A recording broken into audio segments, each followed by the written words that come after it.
Now, listen, you guys, it seems like fans are convinced that Amon Wiggins was actually out there admitting to switching up on his now ex-best friend, the Transformer. And we're also going to be talking about this entire Nicki Minaj exhibit, as well as Ice Spice accepting an award. Saweetie and Glow were out there linking up together. And we're going to be talking about Tae and Nicki Minaj and all this absurdity that people are saying about them and not being cool anymore. Now, these are some of the things that we're going to be talking about in this video. Hello tea lovers and welcome to the tea plug. I trust you guys are doing well and I trust you are doing great. Personally, I am doing great, you guys. I am doing extremely amazing, and without further ado, let us dive straight into today's tea. So first of all, we're going to talk about Amon Wiggins. Now, fans are accusing Amon of admitting that, well, he is now switching up on the Transformer. And this came after Amon had an interesting tweet that he decided, basically to share on X. Well, he said, and I will read, okay? He said, I match energy, good or bad. I never switch up for no reason, okay? And you do know that him and, of course, the Transformer fans no longer see eye to eye since the day that he decided not to kiss her behind, since the day that he decided to be objective. They really do not like him anymore. So the Transformers fans started coming for him, saying that, so you're admitting that you switched up on the Transformer. Why did you do that? And stuff like that. And personally, I don't look at him as as he switched up. I feel like he just got tired, because you can only perpetuate lies and you can only push certain narratives, propaganda for so long. Do you understand what I'm saying? And so I feel like he got tired. He probably realized that his platform was not going to go much further if he continues to spew lies. Like, it's one thing to be biased towards the truth, but if you're biased towards the lies, then it's a different ball game altogether. So that's just how I look at it. I don't look at it as switching up. So fans are convinced that, well, the reason why he switched up is because he never got an interview with the Transformer. They do believe that, well, he was expecting to get an interview from the Transformer, and when he did not get that, that is when he decided to switch on her. Personally, I don't subscribe to that, because if we're going to be honest right now, he's honest in my own opinion, because what he's now saying about the reviews that he's now giving the Transformers music is exactly what we think about that music, which I feel like is the truth. Okay, sometimes the majority of the time, okay, the bars are not barring, the reciting is not giving, and that's what we all have been seeing. But because these mainstream blogs have been out there putting on a pedestal, while some people who are gullible enough were buying into those narratives, okay? So one fan said, and I will read, they said, so you switched up on Cardi because you didn't get the interview. Got it, okay? And he said, y'all are so annoying with this ish. How many times I have to tell ya I don't give an F about no damn interview ish. That was a whole year ago, but clearly that's what y'all want to hear. So sure, I'm annoyed I didn't get an interview. Now move on, because oh my God. And I was just like, okay, it seems like he's over it. But then I guess, this is something that is going to have to deal with, for a very long time. For a very long time, he made the Transformer and the fan base feel like they control hip hop, they control blogs. So now when you try to go back to, to the factory settings, of course, they're going to feel some type of way. They will feel entitled, because for the longest of time, you have been putting them on a pedestal. So let me know, you guys, in the comment section, what you think about Amon Wiggins and going against the Transformer gang. All right, now speaking about the Transformer, it seems like Cameron was out there shading the behind out of the Transformer after she did that entire coach bag video where she was trying to convince people that she was not being shady by that line in her song Like What. This is what Cameron said. He said, you're at I am Cardi B, this ain't Buddy B, stand on them bars. I followed you 10 years ago because you ain't give a F. Now you're copying a plea. LOL. How you ain't no rich-ish and you rich. F them people. You earned the right to wear what the F you want. I miss Hybrid the Transformer. Now you're snitching on me 13 years later. Glad we ain't do no crime together.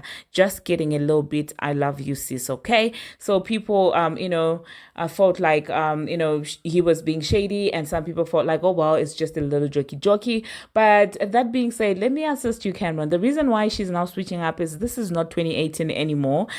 This is not 10 years ago anymore. Do you understand what I'm saying? She doesn't have the industry backing. She doesn't have, the stamina. Because what gave her audacity back in the day is she knew that she had the whole machine behind her. It's not like she's an audacious person by herself. It's not that. That's why Nicki Minaj kept on saying that she's not fighting against any single person, but rather against the machine, because she was just there as the face of the objective, the face of the agenda, but she knew that the powers really lied behind her. Her personally, she cannot, she doesn't even have that audacity, and it's the same lack of audacity that's making her stall releasing, her sophomore album. Do you understand what I'm saying? Because she no longer have that backing. So individually, by herself, she doesn't have that stamina. That's why she's so scared to get to be under fire for dissing Coach Bex. That's why she had to go back and do that entire video, because she knows that by herself, if she does lose, any more fans, already she's been losing a lot of support. So now she knows that, you know what, I actually need people, because now the robots are no longer there. That time she would, get away with screaming F you and all that, because she genuinely knew that no person was going out there to buy her music, to stream her music. It was all bought, injected, in my own opinion. It was all robots. So she knew that you guys, that's why she would go out, get away with saying F you, F everyone. That's why she acted, the way she acted. So yeah, that's the reason, Cameron. All right. Now, the next thing that I'm going to be talking about, you guys, I am going to be talking about Ice Spice. All right. Now, congratulations to Ice Spice, because, she received the Hitmaker Awards today at the Billboard Women in Music. Okay, so congratulations to Ice Spice. She made a very heartfelt speech. However, still speaking about her fashion, I do not like her stylist. Like, I want to see that person. Like, I literally have beef with the stylist. I will say that, well, it's not as bad as the last time that we spoke about her fashion, but I feel like she's such a pretty girl. Like, literally, they can dress her way better than they are currently doing. So I don't like that about that, okay? And the next thing that we're going to be talking about, we are going to be talking about this entire Nicki Minaj, exhibit. Now, it is being reported that the Hip Hop Till Infinity Museum in LA has honored Nicki Minaj with a very own exhibit.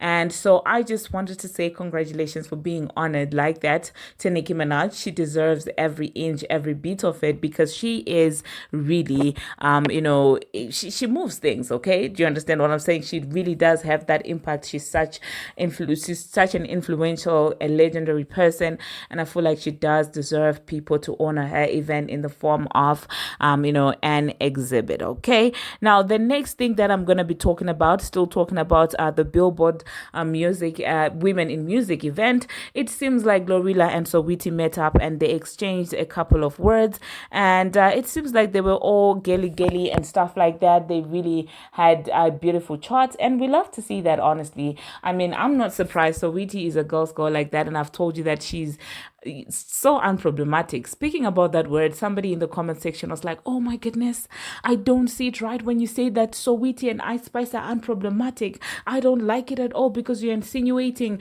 just because they are light skinned they are unproblematic. And I said, I do not know where that person got that idea, because for one, Doja Cat is light skinned, Lato is light skinned, Glorilla is light skinned, and I do feel like all those three are problematic. So I don't know why they decided to make it about, these two girls' skin color. Lottery Ticket is more Karen than all these two people. Like, she's way more of a Karen than, than Ice Spice and Saweetie. Do you understand what I'm saying? So I don't understand where that narrative came from. The way, like, they were so, like, they were genuinely, you could tell that they were genuinely concerned. So that being said, I'd just like to clarify that it has got nothing to do with their skin color. It's just that they are unproblematic. Like, I can't say that they're extremely talented, because that would be a plain lie. Talent, no. But in as far as being unproblematic as minding their business and knowing their place in female rap, those two girls, Ice Spice and Saweetie, they know their places. They're not coming out claiming to be the best rapper alive, the best lyricist alive. And for that reason, I do feel like they stay in their lanes. So that being said, I loved to see that interaction between Saweetie and Glow, okay? And the next thing that I'm going to be talking about, I did see people speculating that Arrogant Tae and Nicki Minaj, are no longer cool. I mean, we spoke about this on this channel before, and we made it clear that a tour really does take a lot of time, and it would really not make any sense for Tae to be following around Nicki Minaj throughout the entire tour. Like, come on, you guys. He has other clients. So I don't think that the fact that Tae is out there booking appointments means that, well, him and Nicki Minaj are no longer cool. I personally do not believe that. So I do not know, you guys. Let me know what you think about that in the comment section. Now, the last thing that I'm going to be talking about, Christina Macki, Rickross's ex-girlfriend. Okay, recent ex-girlfriend. Now, how many times have I told you on this channel, you guys, that listen, men will leave you in the desert to dry without water, as the great poet of our time, Kanye Mbao, said, okay? Like, literally, men will leave you in the desert without water to dry. And I've said this, that time that girl was being a loudmouth, oh my goodness, talking about this, bragging about Rickross. I told you that, listen, one thing about men, as soon as you start saying that my men wouldn't, he will start wouldn'ting, okay? And it seems to be the case with this little girl. I mean, we have said it before. She was out there acting like, well, she was the chosen one, blah, blah, blah, blah. And I'm like, guys, men,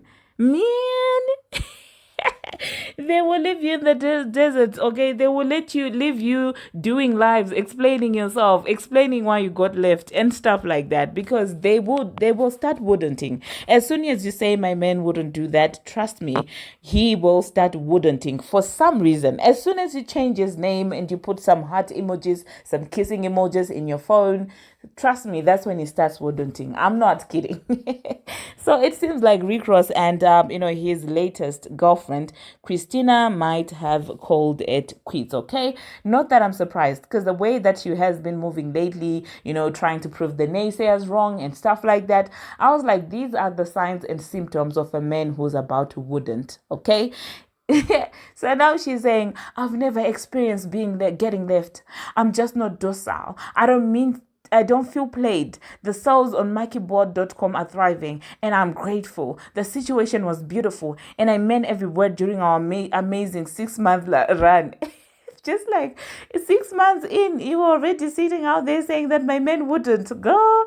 And she said that, well, if others are upset about my joy or pride in the moment, that's their stress to bear. We had a clean break for 2 weeks ago, and I never pretended to be the last. I embrace both positive and negative traction with love.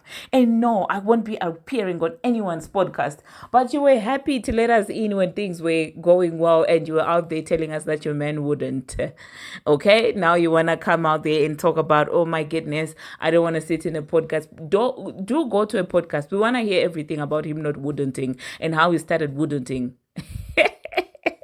So I don't know, you guys, let me know in the comment section. All that talking, all that looking down on exes that she was doing, it was really not necessary, if we're going to be honest. She did the most. She was throwing shade left, right, and center to Rickross exes. And I don't even understand when women do that, because you're putting yourself in the spotlight for us to sit here and say, well, we told you that he would start wouldn'ting, okay? Just enjoy a relationship in peace. You don't have to drag the exes and stuff like that.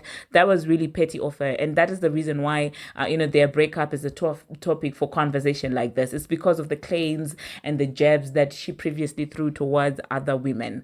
That being said, I'm just going to insert her live when she was trying to explain herself and stuff like that. So watch that live, you guys. And you guys let me know what you think about it. Thank you very much, you guys, for watching. I think after the live, we're not going to be meeting each other. So yeah, I just wanted to say, do not forget to subscribe. We are on the road to 15,000 subscribers, so please do the needful. And until my next one, you guys, see you. Too much. A lot of ain't where they want to be financially, and that's why they be taking jabs at other people. These little comments don't pay my bills. It would be different if they did. I might be kissing y'all's ass. You know what I mean? Bills are way too high. I'm just being myself. Like, I'm not hurting nobody. I've never spoke ill of anybody, ever. And I won't ever. It's not my vibe. I know the beauty of karma. I really know the beauty of karma. So I'll never speak ill of anyone. Oh, why so heavy? Why so evil? Why so dark? You know, like, people say money can't buy happiness, but a lot of people ain't where they want to be financially, and that's why they be taking jabs at other people. And I'm not where I want to be financially. I want to be on the top of the motherfucking mountain.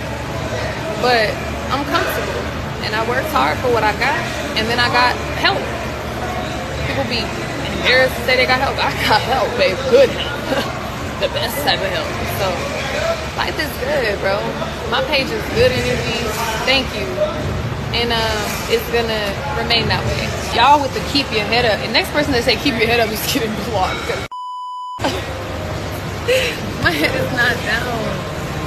Y'all are so silly. I don't blame you. Like, y'all have to be honest with yourself. When you tell a person to keep your head up, it should be because somebody passed away. God forbid, inshallah, keep my whole family safe. But don't ever tell me keep my head up if I didn't post that so-and-so didn't die. Like, you know? And I realize that some people think I talk too much, but those aren't the people for me. Like, those ain't the people for me.